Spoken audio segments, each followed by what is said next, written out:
Good morning and welcome back everybody to the 27th episode of Quickfire Crypto, where we keep you informed on a bi-daily basis. If you're interested in keeping up to date on all things crypto, then subscribe to the channel.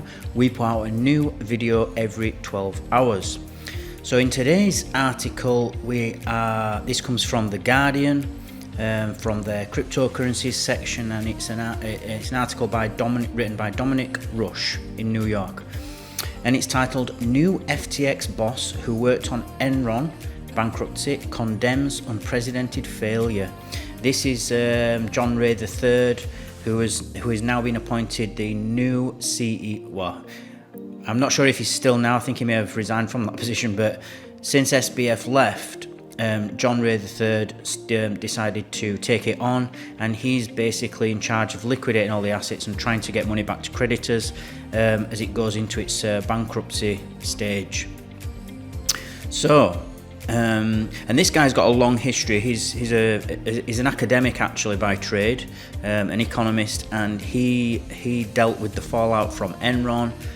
Those of you who watch my most recent videos will know a little bit about that.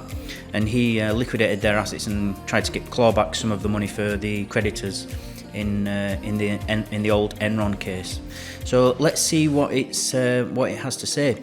U.S. corporate restructuring expert John Ray says, "Never in my career have I seen such a complete failure of corporate controls." So he's not mincing his words, and I think this is going to be quite damning. In a stinging court filing posted on Thursday, John Ray III, the new boss of the bankrupt crypto exchange FTX, said the company had suffered an unprecedented and complete failure of corporate controls. Ray has overseen some of the biggest bankruptcies ever, including the collapse of the energy giant Enron, and has 40 years of experience in restructuring companies. He said he had never seen anything as bad as FTX. So this is, and this man knows his stuff. He's seen a lot. So this is awful.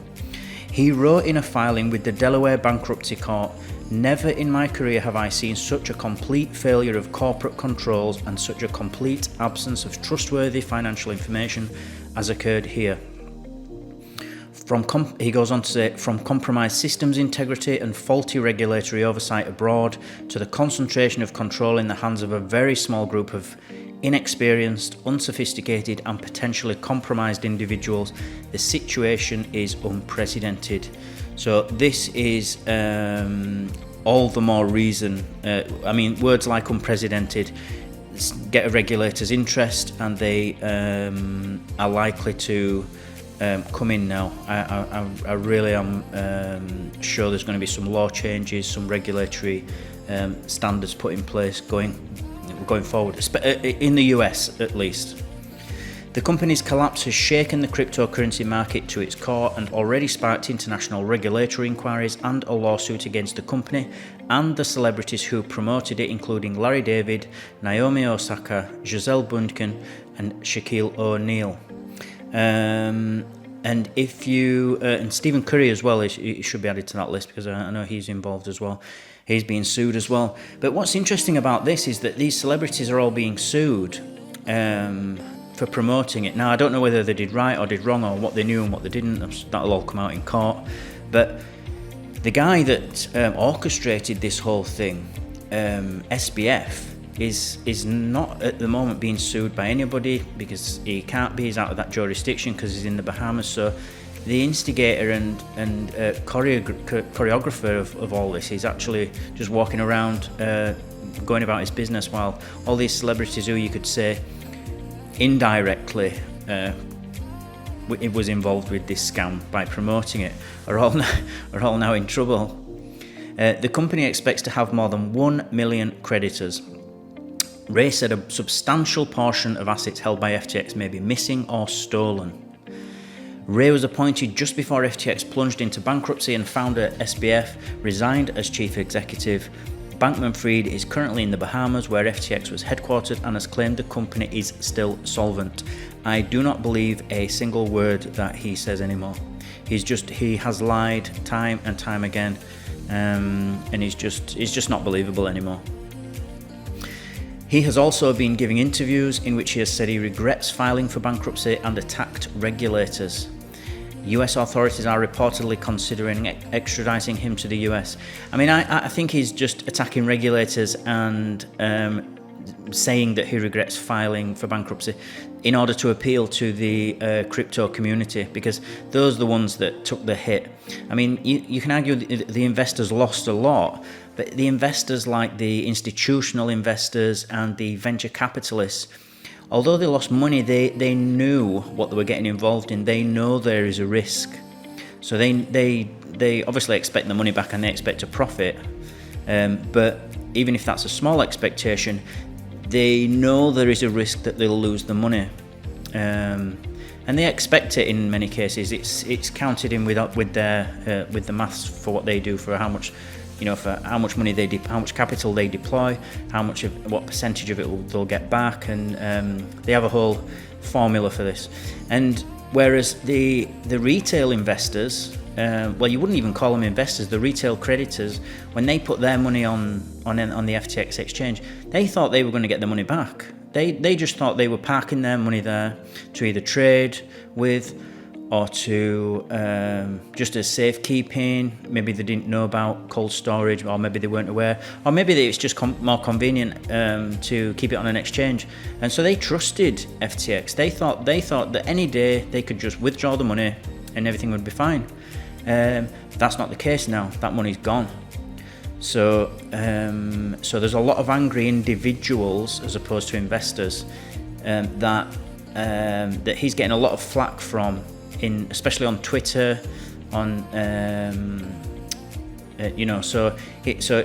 so for him, I think now he's starting to attack the regulators and saying he regrets bankruptcy. I don't think he regrets filing for bankruptcy at all. Like I say, I don't believe a word he says. It's just too unreliable. The latest court filing paints a troubling picture of FTX's operations. Ray said he had substantial concerns about the company's financial statements. I do not have confidence in it and the information, he wrote. He said company payments were authorised through an online chat platform where a disparate group of supervisors approved disbursements by responding with personalised emojis. So it's just a lack of professionalism, and it's just not how things would be done in a traditional company or a legacy enterprise. It's just immature, shall we say. In the Bahamas, I understand that corporate funds of the FTX group were used to purchase homes and other personal items for employees and advisors.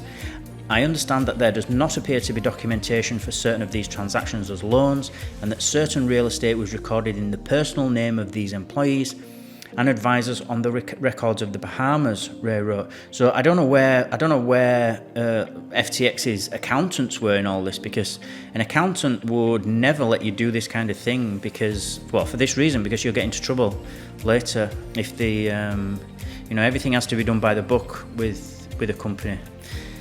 Ray's report follows a filing from FTX's Bahamian liquidators on Wednesday that concluded findings to date indicate that serious fraud and mismanagement may have been committed at the company. Documents obtained by the Financial Times suggest FTX had $1 billion of liquid, easily sellable assets and $9 billion of liabilities the day before it collapsed. So that's not a solvent company. If you've got $9 billion of liabilities and you've only got $1 billion even if it's liquid, you are leveraged there by 9 times. So that is not that's not conservative, and it's why we're in this situation.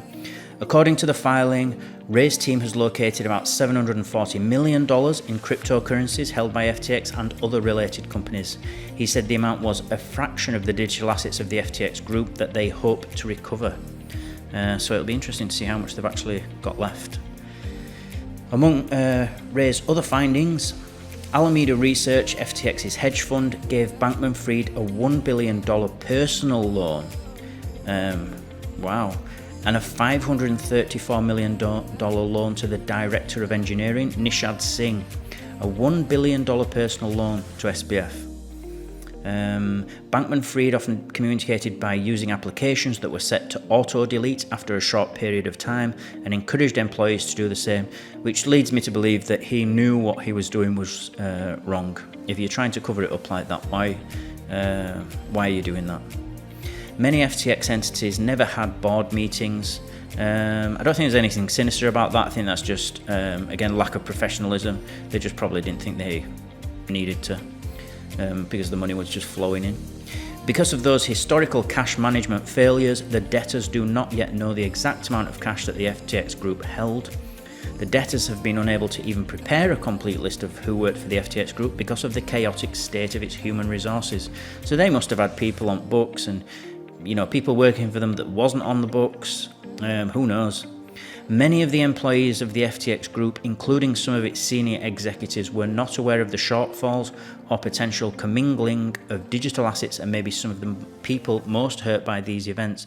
Yeah, that's another important thing to note, that there will be a lot of employees outside of SBF's circle that worked for FTX that will not have known anything about this. They'll just be, going to work trading. There'll be quants. There'll be managers of trading desks and the employees underneath them that will just be going to the work, just doing the daily thing, and haven't got a clue about this, and they're just as shocked as everybody else, if not more, because now they've lost their job as well. Ray also criticised Bankman-Fried's behaviour since the bankruptcy announcement. Finally and critically, the debtors have made clear to employees and the public that Mr. Bankman-Fried is not employed by the debtors and does not speak for them. Mr. Bankman-Fried, currently in the Bahamas, continues to make erratic and misleading public statements. This was, I'm pretty certain this was in response to a tweet that SBF made about the state of the situation, what was happening, what happened in his tweets, in a 32 thread tweet. And not long after that, we had the new CEO saying that SBF doesn't speak for us anymore, that he's not involved because people might still make the link with SBF and FTX, and he's now completely out of the picture. Mr. Bankman-Fried, whose connections and financial holdings in the Bahamas remain unclear to me, recently stated to a reporter on Twitter, "F regulators, they make everything worse," and suggested the next step for him was to win a jurisdiction battle versus Delaware, he wrote. He's saying F regulators, they make everything worse now, but before he was in bed with the regulators. In fact, many people in the cryptocurrency world thought that he may be able to persuade lawmakers and regulators in the US especially to put in crypto-friendly laws, including myself. I was hoping that he would do that as well, but obviously I think he's just saying whatever is good, pleases whoever. His aim is to please whoever's listening to him at the moment, and just not to take anything that he says seriously. In a series of tweets on Wednesday, Bankman-Fried tried to roll back on some of his comments. He wrote, "Some of what I said was thoughtless or overly strong. I was venting and not intending that to be public. I guess at this point that I write leaks anyway." Another interesting situation. Well, interesting and sad. It just continues to go on. It just, and I don't think this is going to be the last of it. So that's what I've got for you today. Remember, everybody, to subscribe to the channel. Join our team. We'll keep you updated on all things crypto every 12 hours. Smash the like button if you feel you got value from this video, and I'll see you all in 12 hours.